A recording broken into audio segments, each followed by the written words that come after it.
Today we're back in Clash of Clans talking about 3 strategies that you should be using to triple Town Hall 12s.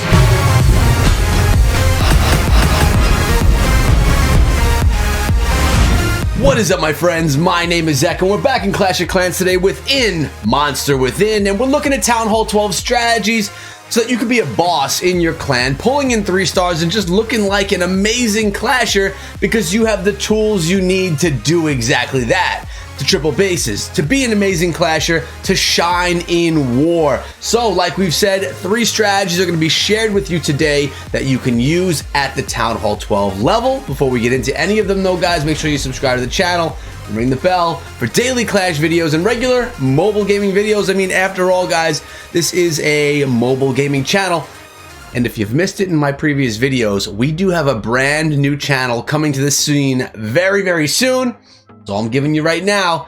Be ready for it. I need the Echo fam to come through and support when that time comes. So in today's video, I'm going to take a little bit more time than I typically do on the attacks and kind of break down how they work, why they work, and, well, basically why the attacker is seeing the success that they're seeing with the strategy. The first one that we're looking at right here is a Dragbloon Slash drag bat attack strategy. Notice that in the composition, we're coming in with 10 dragons, which have recently been buffed in Clash of Clans. They could take a little bit more heat, so that means they could last a little bit longer, which means they're going to be stronger and utilized more on the war scene. 7 balloons to back them up, an electro dragon that can be used for funneling purposes. You got the ice golem for tanking, wall wrecker, max level heroes, 1 rage, 3 freeze, 1 poison, 5 bat, and that extra rage from the clan castle. Looking at the base right here, some things that make this base tough are the centralized clan castle, the eagle artillery, and the queen, all centralized in the base. Plus we have that dead space right here, which makes it difficult for pathing.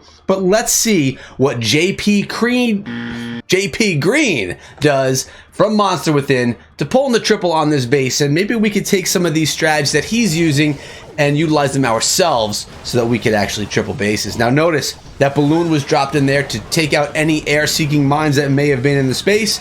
Looks like it did a decent job, although the electro dragon did go down, but the funnel was set. It worked out fairly well. We have the king and the queen coming in right here with the ice golem tanking as well. Then the stone slammer and dragons heading straight towards that town hall with the aura or that buff from the Grand Warden.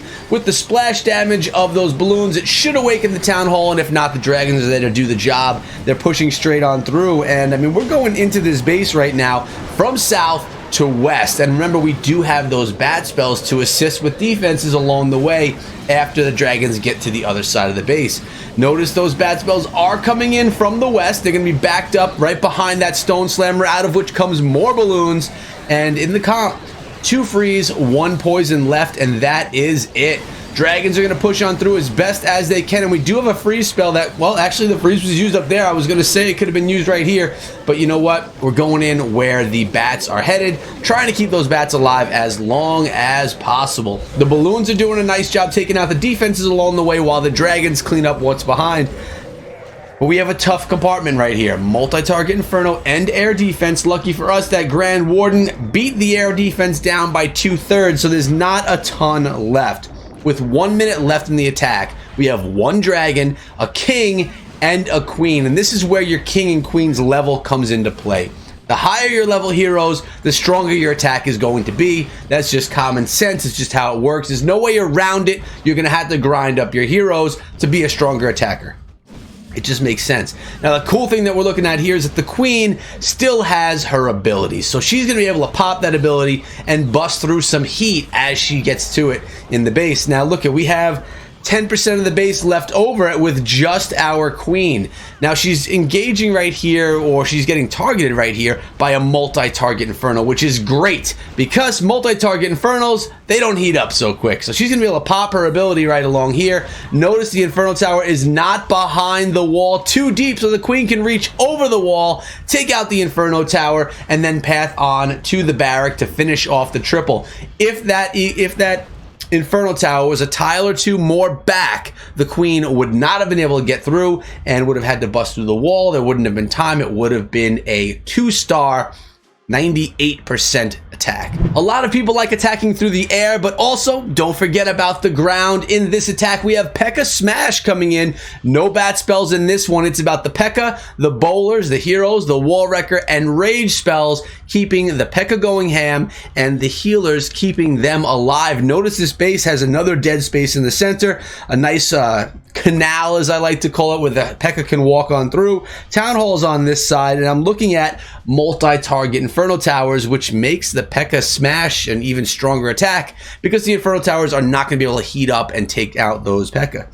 Let's hit play and see how this one goes, breaking it down as we go. Also notice the base is pretty wide, and that's something that we kind of see standard at Town Hall 12. A lot of people don't want to keep the bases too compact because then it's just susceptible to Electro Dragon attacks with that Chain Lightning ability.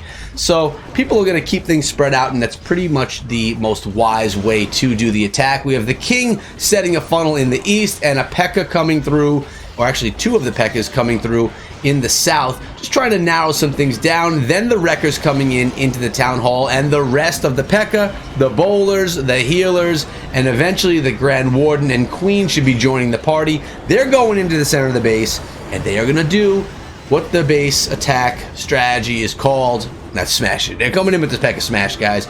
Got that jump spell ready to go so these troops can get right on into the middle. We got balloons, baby dragon, I believe, and an ice golem coming out of the clan castle.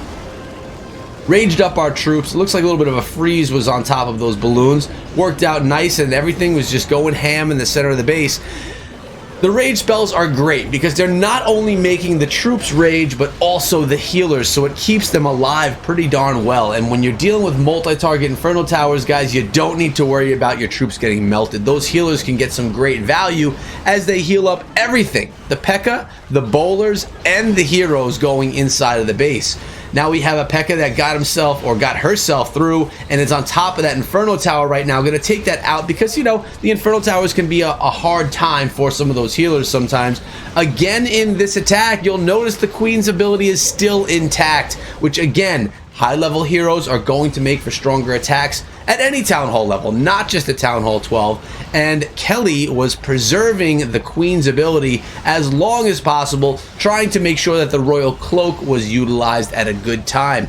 Now the Queen's going to be able to reach over the wall, take out that Wizard Tower, and now they're going to push the rest of the base. I mean, we're looking at 1 Tesla left, 35 seconds left, and an attack that's going to be pretty close to flawless, guys. It went really well, and when you see a base with multi-target Inferno Towers, you know that bats are going to be a little bit of a hard time unless you want to bring crazy freeze spells along with you. So you're going to have to go with something that's really tanky, something that really is a heavy attack. And what is heavier than Pekka Smash? So that's the second attack for today. Remember, I told you I have 3 Town Hall 12 attacks, but then I have something very special for you guys to take a look at from Town Hall 11. So don't go anywhere. You have to see the third attack for 12, and then my special feature just for you. And Towel comes to the scene with a classic but still amazing attack strategy, Bow Witch or Giant Bow Witch. In this case, it's the Giant Bow Witch. We have 1 single target Inferno and 2 multi-target Infernos in this base, and as you can see, it's a donut base. Who uses donut bases anymore? And I'll tell you, I hope no one, because they always still get me, guys. When these donuts happen, too many times I leave the Town Hall in the center and everything else is taken out. It still gets me from time to time when I'm trophy pushing and running into a base like this. So I understand why people still use it.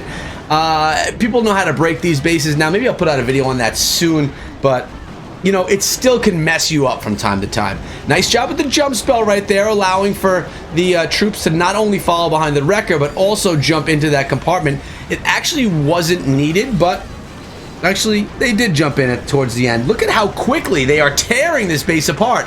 Now this is Bow Witch at its finest, guys. This was my favorite attack strategy for a good year when I was bringing it to the scene like a year and a half ago, maybe even 2 years ago now. Bow Witch is solid. Call it spam, call it what you will, but I mean, is it really spam compared to like the bat attacks that are going on now? I mean, It's just a different strategy. Some people like it. Some people don't like any other strategy inside the game.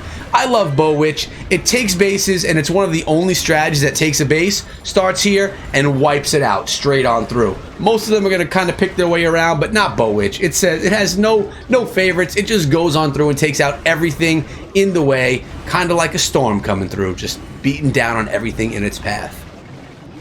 Right now, the Queen, again, the third attack strategy that we used here at Town Hall 12, the third one where the Queen's ability is intact at the end of the attack. And this one right here probably has the most troops left over out of all of them, and it's against a pretty solid base as far as defense levels go. Best base design? Not to someone that knows how to break the donut base. If you know how to break it through the donut base, then this base design is pretty easy for you to break. And Towel clearly knows how to get it done, utilizing Bow Witch, storming straight into the Town Hall, wrecking shop. Queen's ability was never even used in this one, but it's time to get to that special attack that I want to share with you guys. If you made it this far in the video, I'm going to ask you right now, I mean, you're truly an OG to the channel if you made it this far, so throw a big thumbs up in the video. It'll help get this video out there even more because, well, I need it, and I appreciate you guys helping me with that stuff. So let's look at the special attack right now. Now, as we said, this is a Town Hall 11 attack, and this one is in here for fun. As you guys know on the channel, I like to throw a different base level attack in my videos just for fun, just to look at something that's kind of exciting. Hexa Xena is coming in right here with 20 balloons, 2 wizards, 5 healers, 26 minions, and that's where things get pretty exciting. It's, you know, makes it different. 1 hound, 1 slammer, maxed heroes, 3 rage, 2 jump, and actually that extra rage spell in the slammer as well. Now, when you see all these rage spells and you don't see a lot of haste spells, you know that you're going in with a queen charge. Plus, we have 2 of those jump spells. You are about to see the best queen charge you've ever seen in your life, and we're gonna see it right now. Hexa Xena is going to this base. I mean, if you want to learn how to queen charge, just play this part of the video over and over and over again and just put it to memory how this is done. I cannot queen charge like this. I am not this good. I'm a good queen walker. I do it on every attack really that I do, but I can't do what Hexa Xena is doing right here in this attack. The patience that's used on this attack is unbelievable. The pathing of the queen through the base is admirable. It's an amazing attack, and well, that's why it's in this video. That's how it made it into a Town Hall 12 video as a Town Hall 11 attack. So that shows its strength. So the queen, she's gonna walk, and she's gonna walk for a while. She's gonna walk until the end of the attack actually, and take out multiple things that are just need to be taken out to have a successful Lalo. Notice that she's going to be going in there right towards the air defense, but pretty close to her is a sweeper, a multi-target Inferno. There's also an Eagle Artillery, which seem to be desirable structures to take down when an attack is starting up. Rage spell on the queen and her healers. The king was set to establish that funnel so the queen goes into the base. Clan Castle lore was successful. Inferno Tower goes down. Queen's working on, well, balloons, baby dragon, and ice golem. I've been seeing this composition a lot in defensive clan castles. And, well, it seems to work out okay as long as you got those rage spells to support the queen walk. Or the queen charge. Expo down. Archer Tower down. Eagle Artillery is going down. Now, the base is looking pretty beaten up right here, guys. We're going to be able to get this queen on through even further into the base. Notice there's an enemy queen hanging out over there. There's another rage spell dropped on the queen and on top of those healers to keep her alive and push her through these defenses and even deeper into the base. Where's the jump spell going? Well, you can see it right there, guys. The jump spell is going to lead the queen into the other queen's compartment, take her out, and then even jump her over to those air defenses up top, all while we have the Lalo coming in from the western side of the base. This queen charge made this attack amazing. Honestly, the queen charge is the attack. The Lalo is just cleaning up everything else behind. Look at the number of pups, the number of minions, the number of balloons, all just going through, cleaning up what's left in this base. The queen trying to get rid of those traps right now. The Grand Warden's ability, making those balloons invincible as they approach the wizard tower and as they approach that air defense. Look at the number of balloons left in this attack. That queen prepared this base to be spanked by Lalo and all those minions too. I really like the extra minions in the attack. It just It just makes it look good on the screen. But Hexa Xena has impressed me today with this strategy. And you know what? We may even try and get Hexa Xena on the channel breaking down this strategy. So Hex, if you're watching this video, or if someone from Monster Within is watching this video, let Hex know that I want to get them on the channel in a pro tip video to teach everyone how to use this strategy. So before today, I gave you guys 2 videos on bases that Monster Within struggled against, giving you guys other Town Hall 10 base options. If you missed those videos, I'll be linking them at the end of this video. Make sure you check them out because there's some solid Town Hall 10 bases that you may want to use in war. But today, we featured amazing attacks from them that shows that they are a force to be reckoned with. Coming out of the Bye Forever family, Monster Within has some good friends of mine as well. Shout out to Flashy. But that's it for today, guys. Make sure you check out these videos as well. That'll help you improve your clashing skills. And remember, find me over on Discord. Links right there and in the description below. I'll see you guys back here later on today with another video. Until then, be good.